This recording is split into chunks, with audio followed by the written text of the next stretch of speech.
ஜியாகிரஃபியில் first lesson தான் வந்து பார்த்துக்கிட்டு இருந்தோம். அது கோள் அண்டங்கள் இதை பற்றி லெசன் தான் வந்து பார்த்துக்கிட்டு இருந்தோம். கோள்கள்னால் வந்து என்னன்னு வந்து பார்த்தாச்சு. அடுத்து வந்து 8 கோள்களை பற்றி வந்து ஃபுல்லாகவே வந்து பார்த்துடலாம். ஃபஸ்ட்டு புதன் கோள் வந்து பார்த்தலாம். இது புதன் கோள்ங்கிறது வந்து ரொம்பவே சிறிய கோள் வந்து புதன் தான். ரொம்பவே சிறிய கோள் இருக்க கோளில் வந்து ரொம்ப சிறிய கோள் அப்படின்னா வந்து புதன் தான். இது யாரோட பேரை வந்து வச்சுருக்காங்க அப்படிங்கிறது வந்து ரொம்ப இம்பார்ட்டன்ட். ஒவ்வொரு கோளுக்கும் வந்து அந்த ஒவ்வொரு கடவுளோட வந்து பெயரை குறிக்கிற மாதிரி தான் வந்து வச்சுருக்காங்க. அப்படி இந்த புதனுக்கு வந்து எதோட பேரை வந்து வச்சுருக்காங்க அப்படின்னா வந்து ரோமானிய கடவுளையும் தூதுவரான மெர்க்குரியோட பெயரை தான் வந்து இந்த புதன்கிறது வந்து குறிக்குது.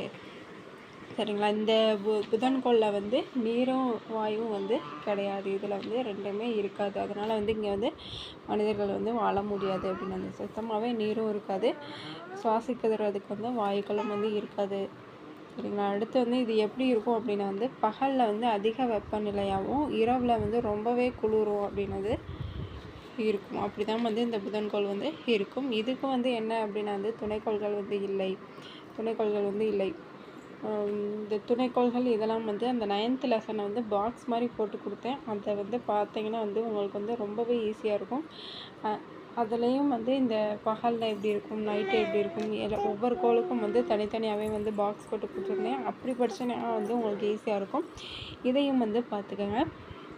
இதில் வந்து ஒரு சில பாயிண்ட் வந்து எக்ஸ்ட்ரா கொடுத்துருக்காங்க, அதையும் வந்து நம்ம நோட் பண்ணிக்கலாம். அடுத்து வந்து இந்த கோள் எப்படி இருக்கும் அப்படின்னா வந்து இந்த கோளம் வந்து நம்ம அதிகாலையிலும், அதாவது காலையில் அதிகாலையிலையும் அந்தி பொழுதுலையும் வந்து நம்ம வெறும் கண்ணாலே பார்த்தாலே வந்து புதன் கோள் வந்து தெரியும். சரிங்களா? அடுத்து வந்து 2வது வெள்ளிக்கோளுங்கிறது வந்து ஒரு வெப்பமான கோள். வெள்ளிங்கிறது வந்து ஒரு வெப்பமான கோள். வெள்ளியும் புவியும் வந்து என்ன சொல்கிறாங்க அப்படின்னா வந்து நம்ம வாழ்கிற பூமி இருக்கு இல்லையா, அதுவும் வந்து இரட்டை கோள்கள் அப்படின்னா என்ன அப்படின்னா வந்து வெள்ளிக்கோளும் பூமியும் தான் வந்து இரட்டை கோள்கள். இந்த வெள்ளியோட சுழல் காலம், அதாவது சுற்றி வருது இல்லையா, அந்த சுழல் காலம் வந்து அதிகமாக இருக்கும். இந்த வெள்ளிக்கோளுக்கு வந்து சுழல் காலம் வந்து அதிகமாக இருக்கும். அது எவ்வளோ அப்படின்னா அது வந்து அதை மட்டும் சுற்றி வர்றதுக்கு எவ்வளோ நாட்கள் எடுத்துக்குது அப்படின்னா வந்து 243 நாட்கள் வந்து எடுத்துக்குது. வெள்ளிக்கோள் வந்து அதுவே சுற்றிக்கு வரும் இல்லையா, அதுக்கு வந்து 243 நாட்கள் வந்து எடுத்துக்குது. எப்படி சொல்லலாம் அப்படின்னா வந்து கிழக்கிலிருந்து மேற்கு வாக்கில் வந்து இது வந்து சுற்றி வருது. அதே மாதிரி 2 கோளுக்குமே, அதாவது புதனுக்கும் வெள்ளிக்கும் வந்து துணைக்கோள்கள் வந்து கிடையாது. இதுவும் வந்து அந்த பாக்ஸில் வந்து குறிப்பிட்டிருப்பேன். அந்த பாக்ஸை பார்த்தாலே வந்து உங்களுக்கு வந்து ஈஸியாக இருக்கும். அடுத்து வந்து இது வந்து எதோட குறிக்குது அப்படின்னா வந்து ரோமானிய பெண் கடவுள் புதன் வந்து தூதுவரான மெர்க்குரி பெயரை வந்து குறிக்குது. வெள்ளிக்கோள் வந்து ரோமானியா ஒரு பெண் கடவுள், அழகான ஒரு பெண் கடவுள் பெயரை தான் வந்து இந்த புதன்கோள் வந்து குறிக்குது. வீனஸ் அப்படின்னா வந்து அன்புன்னு அர்த்தம். இதையும் வந்து நோட் பண்ணிக்கோங்க. வீனஸ் அப்படின்னா வந்து அன்பு. எந்த கோளை குறிக்குது அப்படின்னா வந்து புதன்கோளை வந்து இது குறிக்குது. இதோட பேர் என்ன அப்படின்னா வந்து இன்னொரு பெயர் விடிவெள்ளி, அந்திவெள்ளி. வெள்ளிக்கோளுக்கு வந்து 2 பேர் இருக்குது. அது என்ன அப்படின்னா வந்து விடிவெள்ளி, அந்திவெள்ளி. இது வந்து எப்போ பார்க்கலாம் அப்படின்னா வந்து நைட்டில் தான் ரொம்பவே பிரகாசமாக தெரியும். வெள்ளிக்கோள் வந்து நைட்டில் வந்து பிரகாசமாக தெரியும். புதன்கோளை வந்து அதிகாலையிலையும் அதிமாலையிலையும் வந்து நம்ம வெறுங்கண்ணால் பார்க்க முடியும். இதை வந்து நைட்டு தான் வந்து பார்க்க முடியும். அடுத்த கோள் வந்து பூமி, நம்ம வாழ்கிற பூமி.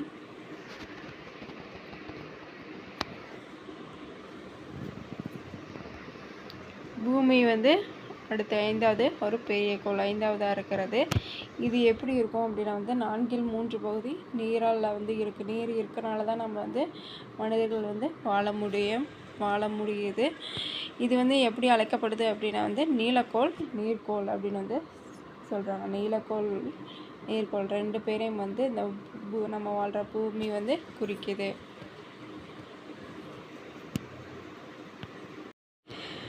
மற்ற கோள்களை காட்டிலும் இதில் ஒரு டிஃப்ரென்ஷியேஷன் இருக்குது. அதாவது பூமியில் நம்ம மனிதர்கள் வந்து வாழ முடியும், அது ஒன்று. 2வது என்ன அப்படின்னா வந்து ரோமானிய கடவுளை அந்த சிறப்பு குறிக்கப்படாத ஒரு கோள் அப்படின்னா வந்து பூமி தான் வந்து. இந்த மற்றதுக்கெல்லாம் வந்து ரோமானிய கடவுளோட பெயரை தான் வந்து ஒன்று வச்சுருப்பாங்க. இந்த பூமிக்கு மட்டும் அது இல்லாத ஒரே ஒரு கோள் வந்து பூமி தான். அந்த பெயர் இல்லாத ஒரே கோள் வந்து பூமி தான். இதோட துருவ விட்டம் எவ்வளோ அப்படின்னா வந்து 12,714 கிலோமீட்டர். இதோட துருவ விட்டம், நம்ம பூமியோட துருவ விட்டம் வந்து 12,714 கிலோமீட்டர். இது எவ்வளோ ஃபாஸ்ட்டாக வந்து சுற்றுது அப்படின்னா வந்து 30 கிலோமீட்டர் வேகத்தில் வந்து சூரியன் வந்து சுற்றி வருது. இது வந்து ரொம்ப இம்பார்ட்டண்டான பாயிண்ட்டு. சூரியனை வந்து வினாடிக்கு 30 கிலோமீட்டர் வேகத்தில் அவ்வளோ ஃபாஸ்ட்டாக வந்து சுற்றி வருது பூமி. இதோட துணைக்கோள் என்ன அப்படின்னா வந்து நிலவு தான் வந்து பூமியோட ஒரே ஒரு துணைக்கோள். அடுத்த கோளை வந்து பார்த்தலாம். அடுத்து 4வது கோள் என்ன அப்படின்னா வந்து செவ்வாய் கோள் அப்படின்னா வந்து செந்நிற கோள் அப்படின்னு வந்து அழைக்கப்படுது. புதன் தான் வந்து ஃபஸ்ட்டு ஒரு சின்ன கோள். அதுக்கடுத்த சின்ன கோள் வந்து என்ன அப்படின்னா வந்து செவ்வாய். சரிங்களா? புதனோட கொஞ்சம் வந்து சைஸில் வந்து பெருசாக இருக்கும் அப்படின்னு வந்து சொல்கிறாங்க. 2வது சிறிய கோள் செவ்வாய்.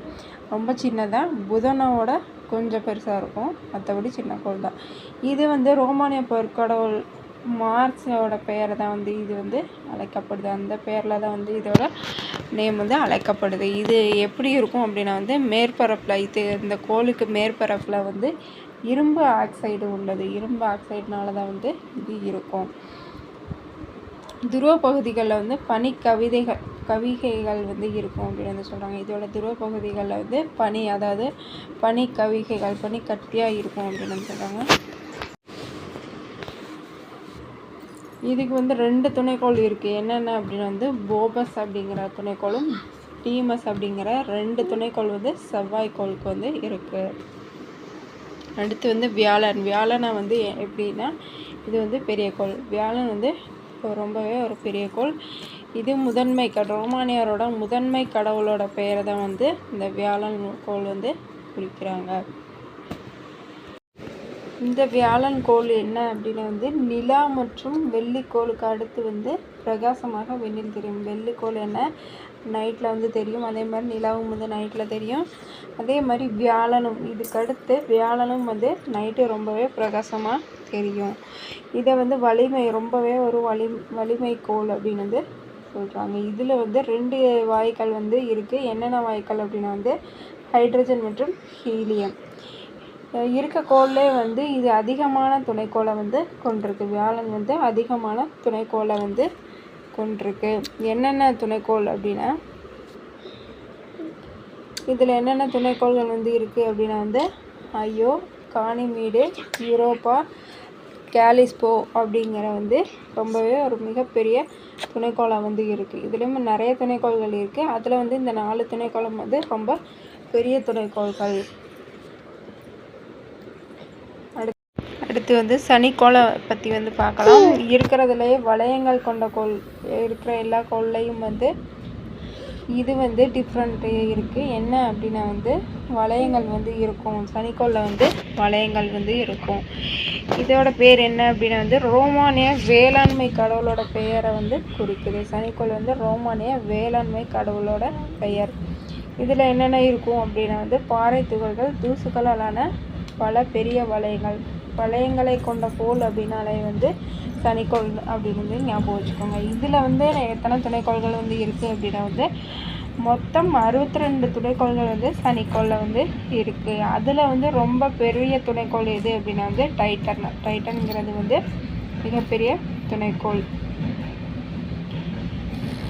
இது என்னென்ன வாயுக்களால் ஆயிருக்கும் அப்படின்னா வந்து டைட்டன் துணைக்கோள் வந்து ஹைட்ரஜன் மற்றும் மீத்தேன் வாயுக்களால் வந்து இருக்கும். டைட்டன் துணைக்கோள் வந்து ஹைட்ரஜன் மற்றும் மீத்தேன் வாயுக்களால் ஆனது.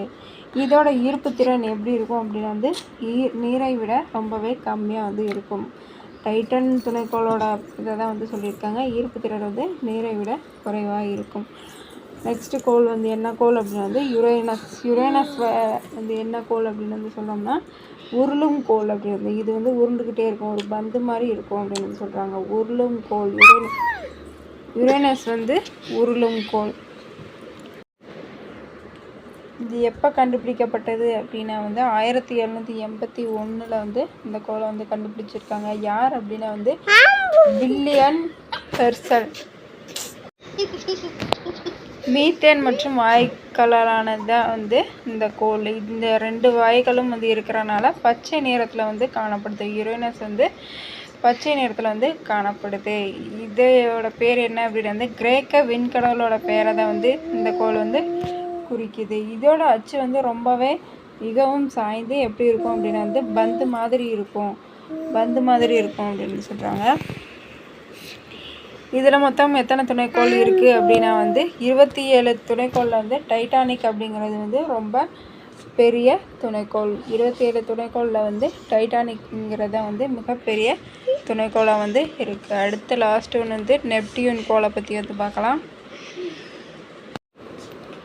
அடுத்து லாஸ்ட் கோள் வந்து நெப்டியூன். இதை வந்து என்ன கோள் அப்படின்னு வந்து சொல்கிறோம் அப்படின்னு வந்து ரொம்பவே குளிர்மையான கோள் வந்து நெப்டியூன். அதனால் குளிர்ந்த கோள் அப்படின்னு வந்து அழைக்கப்படுது. இது வந்து ரோமானிய கடவுள் இருக்கார் இல்லையா, அவரோட பேரை தான் வந்து இந்த கோள் வந்து குறிக்குது. இந்த கோள் வந்து ரொம்பவே காற்று வந்து அதிகமாக வீசும்.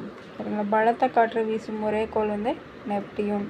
இதில் வந்து மொத்தம் 14 துணைக்கோள்கள் வந்து இருக்குது. அந்த துணைக்கோளில் வந்து மிகப்பெரிய துணைக்கோள் எது அப்படின்னா வந்து ட்ரைட்டன் அப்படிங்கிறது. இந்த டிஎன்பிஎஸ்சி குரூப் 4ல் வந்து இந்த கூற்றில் வந்து இந்த இது கேட்டிருந்தாங்க, ட்ரைட்டன்னா என்ன, காமெடி இதை பற்றி கூற்று வந்து கரெக்டான வந்து கேட்டிருந்தாங்க. அதனால் வந்து நல்லா பார்த்துக்கோங்க. இதோட நிறம் என்ன அப்படின்னா வந்து நீலம் மற்றும் வெள்ளை நிறம். இப்போ கோள்களை பற்றி வந்து ஃபுல்லாகவே பார்த்தாச்சு. அடுத்து வந்து குறுங்கோள்கள், இந்த விண்மீன் கற்கள் இதெல்லாம் பற்றி வந்து கொஞ்சம் கொடுத்துருக்காங்க. அதை வந்து அடுத்த வீடியோவில் வந்து பார்க்கலாம். இந்த வீடியோ பிடிச்சிருந்தால் லைக் பண்ணி ஷேர் பண்ணி மறக்காமல் சப்ஸ்கிரைப் பண்ணிக்கோங்க. தேங்க்யூ.